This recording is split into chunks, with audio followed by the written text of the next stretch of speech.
Hello everybody.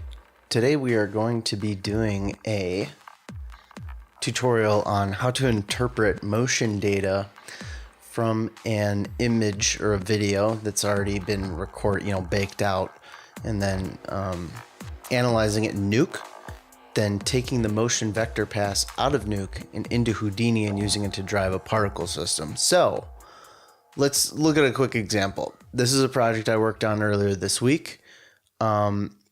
And this is the input video. So this is just some simple motion graphics. Yeah, you get the general idea.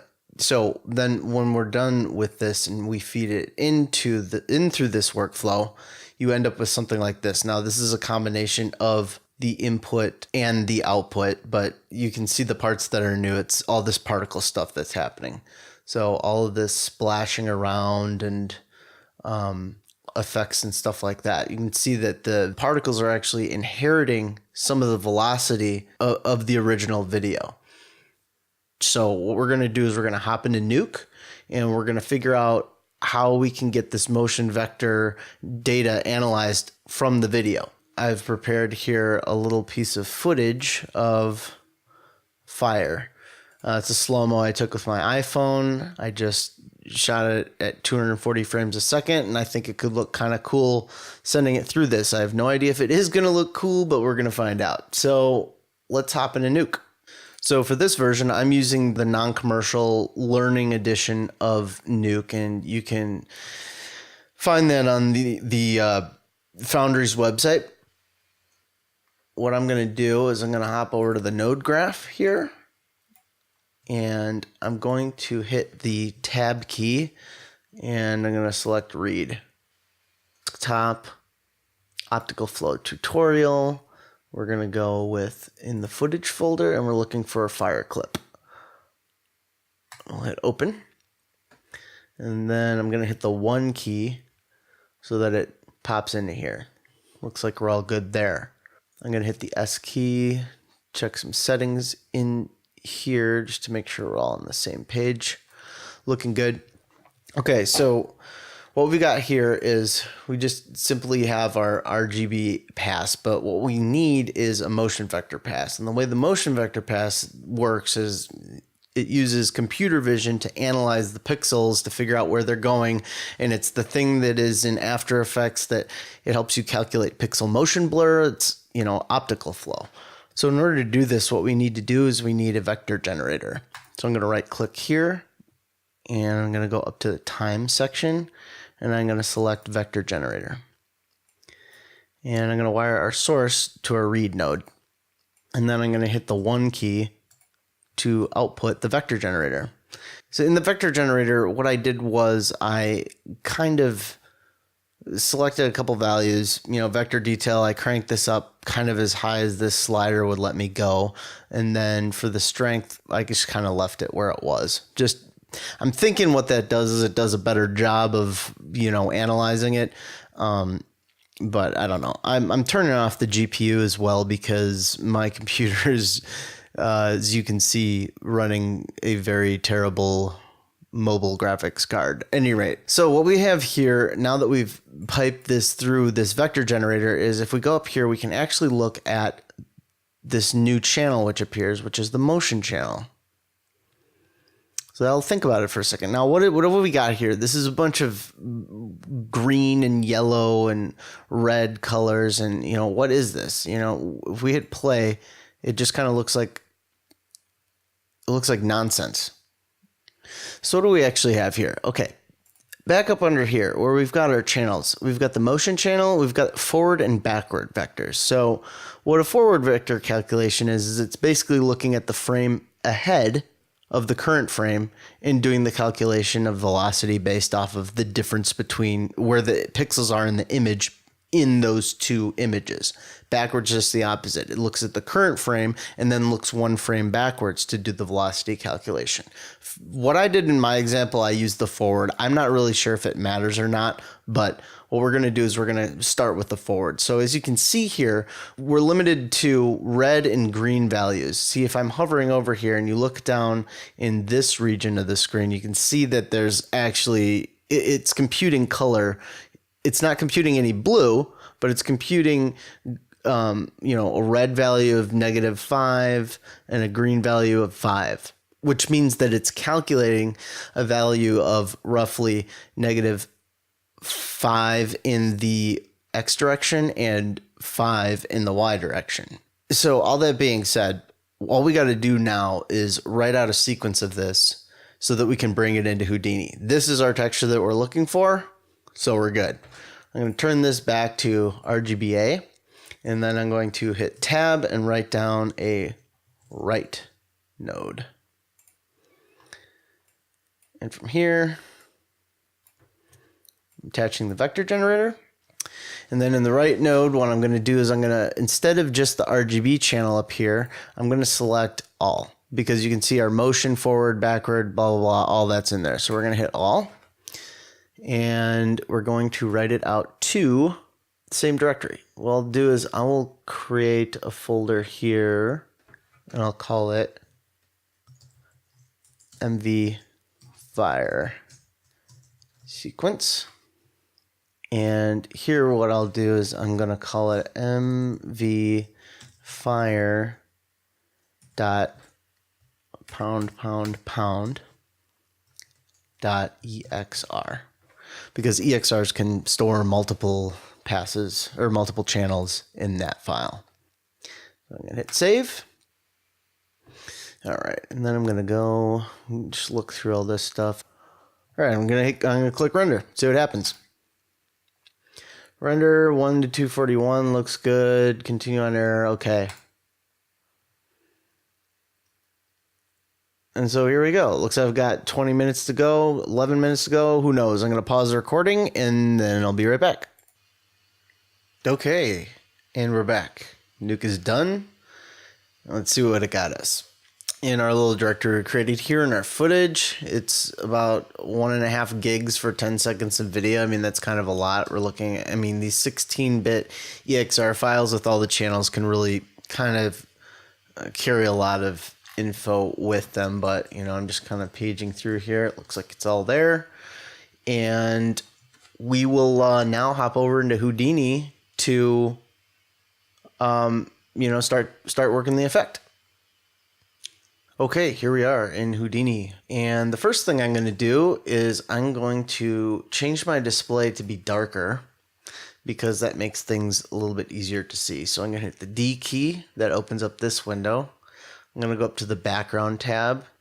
Under color scheme, I'm going to choose dark.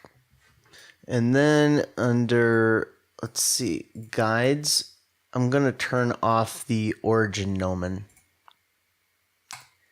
All right, that's good. So let's get started. The first thing we're going to want to do is we're basically going to want to recreate a video screen so that we can take, we can map the footage to it. So I'm going to drop down a geometry node, and it loads up with our default geometry. We're going to want to get that out of there. So let's dive inside. I'm just going to double click this and dive inside. Delete the file. Then what I'm going to do is I'm going to hit the tab key and start typing grid. There it is. All right. Now we have our grid in our scene. The video itself is 1280 by 720. So if I wanted to change the size to be the right aspect ratio, I'll just do 12.8 by 7.2. And that gets us the right aspect ratio for the video we exported. And then in terms of for rows and columns, what I'm going to do is I'm going to do 128 by 72 to get some square pixels. And you can see here I got it backwards. So I'm just going to put a 72 up here instead and a 128 down here. Now you can see we've got a grid of a bunch of perfect little tiny squares that we can map our pixel data onto. And while we're here, I'm going to do a couple of things. First off, I realized we haven't created a project folder yet. So I'm going to go to File, New Project. I always add a custom folder here under Custom 1, and I call it Scenes. And in the project path, I'm going to choose my desktop optical flow tutorial and the Houdini folder. and hit accept. Sometimes this doesn't work because you can see I'm hitting accept and nothing's happening. So then what I do is I go up here and I copy this string at the top, copy it, I hit cancel, and then I actually just go back here and paste it back in. And there it's got my project directory I'm looking to use. And here we'll do, we'll call the project Fireflow and then hit accept. And what it should have done is it should have created all of our directories in our Houdini folder, created the Fireflow directory, and here we got all of our directories that come with the project, including our scenes folder, which we created. So now what I can do is I can go save into that folder. So I'm going to hit save as and navigate to scenes, and we'll call this fireflow01.hip. Accept. All right, we're all good. The next thing I'm going to do is I'm actually going to take the fire sequence and I'm going to drag it into the texture folder, this .text here. That way we can use our global variables to reference the job folder, and if we were to send this to a render farm or package it up, it would have all the data that it needs inside of the project, the greater project structure. Okay, good.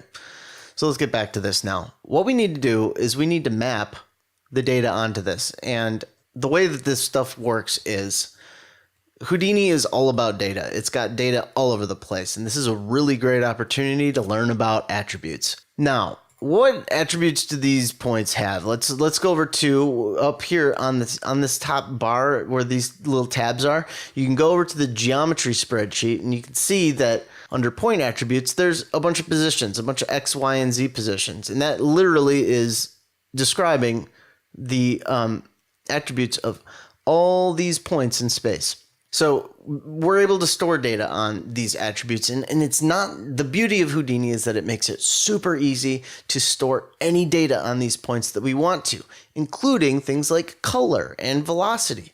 And that's sort of what we're after right here. What we want to do is we want to create colors that are going to be our particle colors, and we also want to interpret that velocity information so that we can use it to drive our simulations later on down the stream.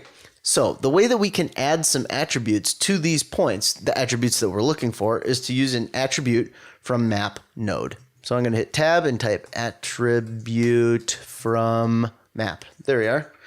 Hit enter. There we go. I'm going to wire it in, and I'm going to set the display flag to it. Now it has loaded some default UV color. We're going to choose a different texture map. So we hit this little button here, and we can go to the job folder since we set our project to the job folder. Then we can go into the texture folder, MV Fire sequence folder, and since this is showing all sequences as one entry, if I click that off, you can see it's our whole list of files here. Click that back on, you can see it's seeing our sequence here. Click that and hit accept.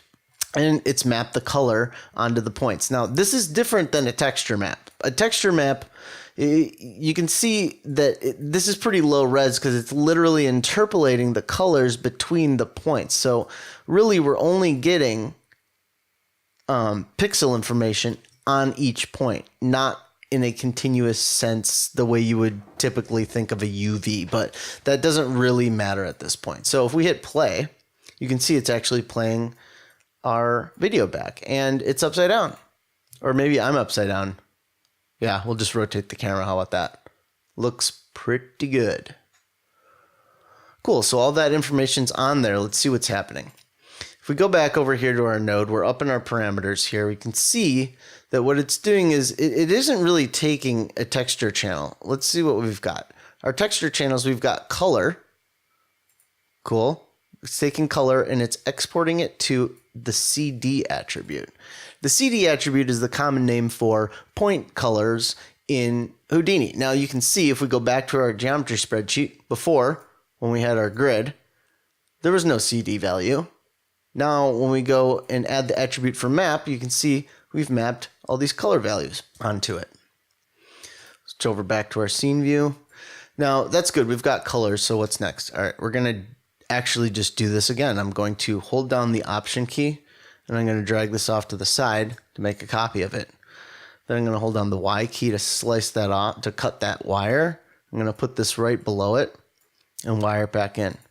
Now, back when we were using Nuke, we had the forward vectors and the backward vectors. And in this case, what I'm going to do is I'm going to just map the forward vectors into the color channel so that we can check and see that they're there. So right here, we'll type forward and hit enter. And you can see this is sort of that green-yellow thing that we were looking for. And it's mapped that to CD though. What we actually want is we want to maintain the color that we added in the previous step. So, and we don't really want our colors to look like this anyways. We actually want it to go to the velocity attribute. And what we call the velocity attribute in Houdini for particles and points is V. So now that it's not mapped, it's no longer mapped to the color value, this our image comes back, and if we hop over to the geometry spreadsheet, we get some more columns over here, over to the right. You can see our velocity, X, Y, and Z. Our Z column is completely empty. But our X and Y, since it's a 2D image, you know, X and Y, we have values there. Those are our velocity values. And we can now use these to do stuff in pops and dops and all sorts of cool stuff. So we're going to go back to the scene view. Now, what I'm going to do here is I'm going to drop down a null. And we're going to call this emitter out, just to keep us organized. Okay, so rather than getting into the nitty-gritty of setting up a fluid simulation from scratch, I'm going to use a shelf tool. I almost never do this except for when I need to kind of save some time. And this tutorial is going to run long, I can already tell. So here we are out in our object level. I'm going to rename this our emitter, and I'm going to go up here on the top. I'm going to select particle fluids, and then I'm going to select emit particle fluid. It's going to say select objects to emit fluid from. I'll tap on our image here and hit enter. I don't have a fluid object to emit into, so I just hit enter again, and then it does the thing and creates all the nodes we need to do our thing. Oh, and you can see I'm actually on frame 90, so it's starting to cook down here. I'm going to hit escape, and I'm going to go back to frame 1. Cool, and it looks like we can already see something happening here. So what's happened? It looks like in our emitter network here, it's created a fluid surface volume, merged, and then out surface. So what we can do here is if we hop back out to geometry level and we give a look to the AutoDOP network, I'm going to turn off the display flags on all of these and go into the AutoDOP network. You can see that it has created a fluid sim. And it is getting velocity from our data. It's just a little bit out of control. This is all messed up. I'm going to hit the L key to lay it out. Okay. Now let's do a couple things to get this under control. First off, our flip solver is too large. I want to kind of keep that under control. So what I'm going to do is I'm going to change the size of the solver.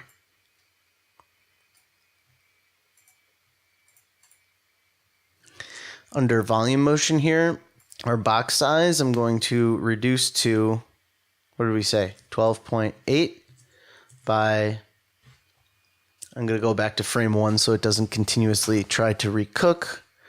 Back to frame 1, and then 12.8 and 7.2. And I'm going to middle mouse and drag this down to, we'll do 10 might be a little bit big. I'm going to select the manipulator, just kind of bring the ground up a little bit. There we go. Back up in emitter land.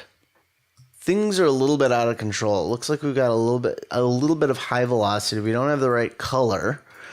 So what we can do is we can kind of, manipulate that stuff a little bit. So I'm going to give myself a little bit of space here, and then I'm going to drop down a attribute wrangle. And this is going to allow us to really get in there and control some stuff. I'm going to turn off I'm going to click hide other objects because I don't want to see the fluid sim at this moment. And then up here, what I'm going to do in this little code box is I'm going to start writing some stuff. So what I want to do is I want to be able to manipulate the velocity on my own in SOP's level. So I'm going to write a vector vel. I'm going to set it equal to @v. Here I am using the @ symbol to denote that I am pulling the attribute v into my vex snippet here. And then what I'm going to do is I'm going to set a multiplier to give me global control over how fast things are moving.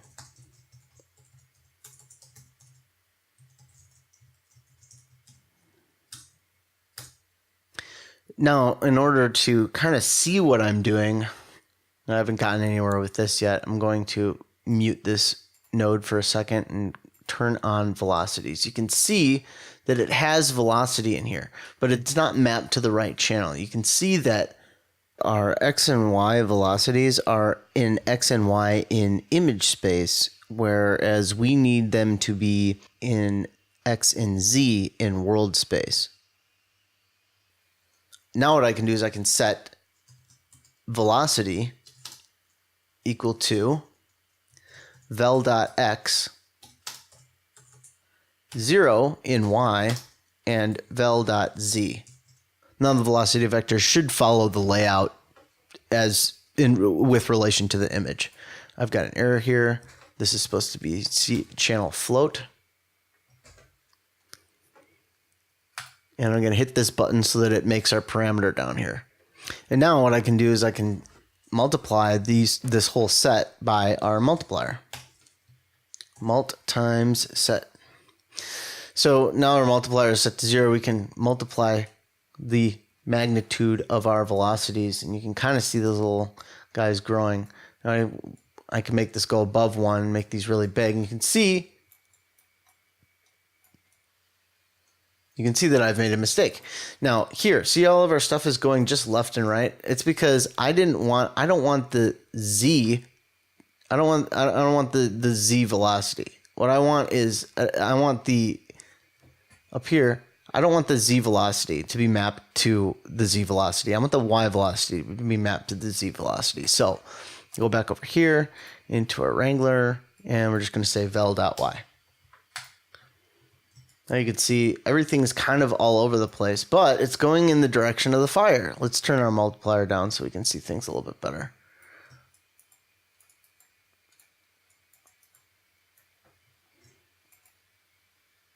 Yeah. So the way the velocity thing works is they're tails, so they're kind of trailing where the velocity is in the image, but it looks like it's picking it up pretty good. Excellent. That's fun.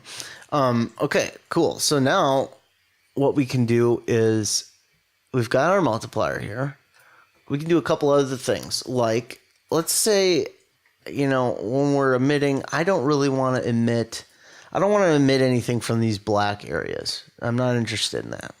So we do have a CD attribute on this plane. So what we can do is we can use the RGB to HSV function to kind of set a threshold for ourselves. So let's make another line down here, and we're going to say vector HSV equals RGB to HSV of the CD attribute. And then what we can do is we can say if HSV.z, which is the hue saturation value, if our value is below some amount, we'll set as another channel.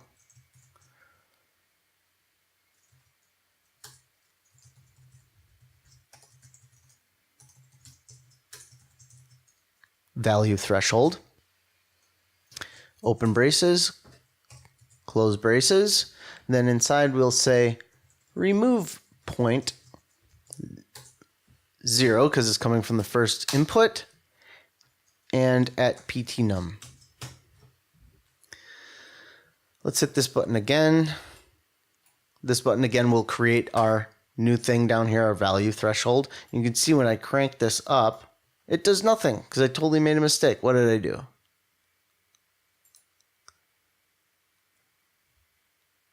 Yeah, I didn't close this opening if parentheses. So just one more of those in there. And it does not like this function. Let's see here. That's because I did RBG, not RGB. So RGB to HSV. Excellent. Now you can see we've kind of got like a nice little threshold. We can say, oh, if it's really black, I'm not concerned with it. I don't care. So cool. Now we kind of just have isolated the fire parts.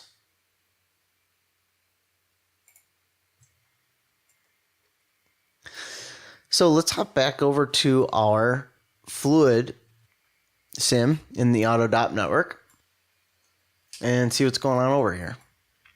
It looks like it's emitting. Excellent. What I'm going to do is I'm going to go into here. I'm going to go to the particles tab. I don't want to visualize the speed. I want to look at the color. I want to see the color of the fire. So we're going to say none here, and they're all white. Well, why is that? If we hop back out to our object level and we go over to our emitter, you can see that once we create the fluid surface volume, which it uses to generate its points, we kind of lose the color. So what I'm going to do is I'm going to just transfer the color attributes back onto the surface. So we're going to put down an attribute.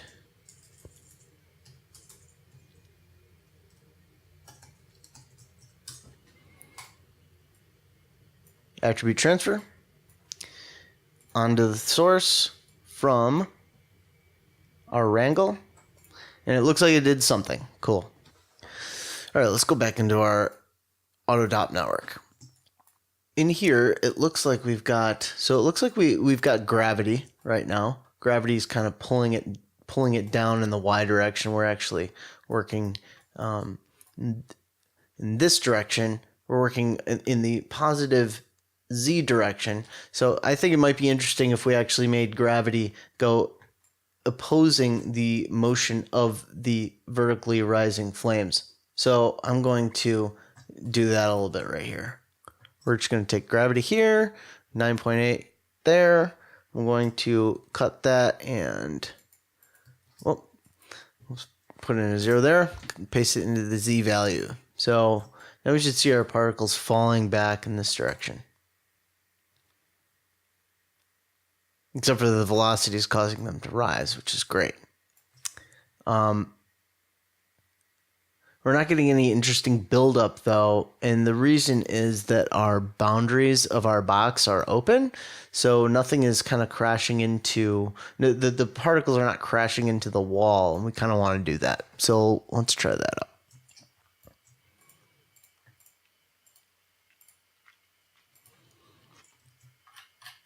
I'm going to go over to the flip fluid object. I'm going to go to close boundaries. We'll just close them all for right now. Let's go back and try it again. Here you can see it's really kind of splashing into the wall now.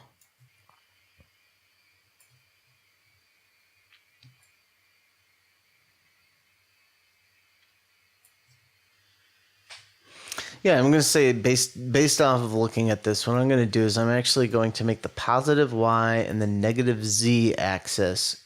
I'm going to make the particles die when they hit both of this top wall and this back wall here. I think that might make things a little bit clearer. So we're going to untick positive Y and we're going to untick negative Z. I believe that should do it. And let's watch it again.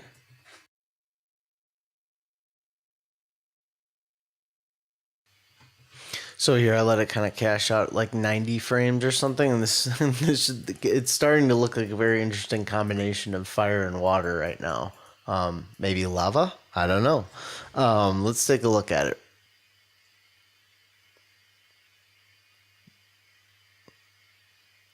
Yeah, it's kind of an interesting effect. Let's try this. Let's get it to loop.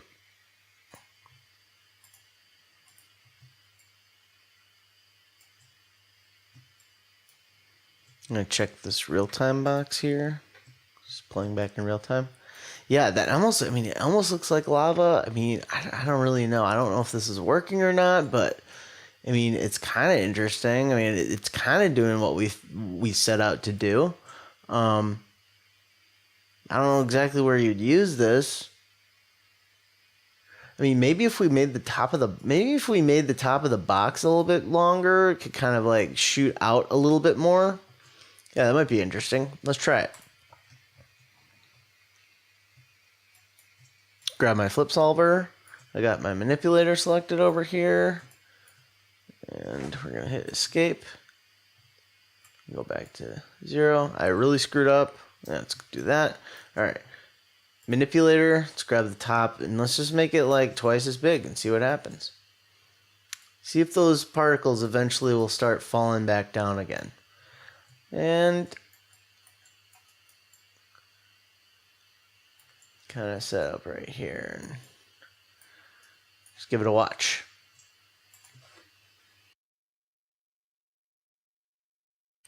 All right, I'm going to pause this right here, and I'm looking, and it looks like, I mean, it's looking pretty interesting. It really looks like a lava blast. This is sort of unintentional, but not even really a lava blast. I really don't even know what this is, but I mean, it's interesting, and I just want to play with it a little bit more. And I think the way that I can do that is if I get a little bit more control over the velocities and where they're going. Now, you can remember back over when we were in our emitter, when we set the velocities, we set the y velocity to 0, the up and down velocity. I think what we could do to keep things a little bit interesting is like maybe give it a push back, maybe give it a push down, so that when new particles are birthed, they're always birthing on this plane, and then all the other particles are coming off and being pushed back behind it a little bit. That way we can kind of see, whatever the current frame is a little bit better. So what I'm going to do is I'm going to create a value for our y velocity. I'm going to scroll up here, and I'm going to say a float variable of vel y, not to be confused with this vel y. I could probably come up with a better naming. Convention, but whatever. And I think what we could do, and this worked in an example before, is I actually took a combination of the x and z values and use them to drive the height. Let's try it. I'm going to do the negative absolute value of vel.x. I'm going to open another brace here. Vel.x plus vel.y divided by 4. Close the brace. And then here in our set v function, we're going to go set y to our vel y that we just created and see what that gets us. Other things I would like to try, let's go back out to our DOPNet, and I think that we've got a lot of room up here. I'm going to actually bring this in a little ways. I'm going to bring this back a little ways, and then what I'm going to do is I'm thinking this might look pretty fun if we let the particles that are coming up kind of hit the floor. It kind of hit the bottom here. So let's try that. Let's go back to our flip solver. Sorry, our flip fluid object, and negative Z we're going to turn on. And let's see what we got. Let's see if it's pushing our stuff back a little bit. I'm going down here. Yeah, you can kind of see that it's taking our initially pushing it more towards the back of the image so that we actually start to see the formation of our frames up front.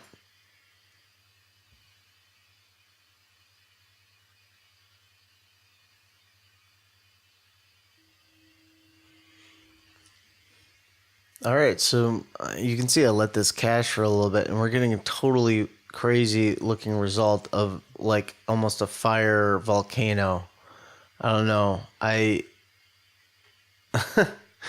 Yeah, Houdini. I don't know, man. You can do whatever you want, I guess. Yeah, that's crazy. One thing I'm going to do right now, because this kind of looks like a Minecraft animation or something like that, I'm going to hit the D key. I'm going to go to geometry, and I'm going to select a point size of 1.5.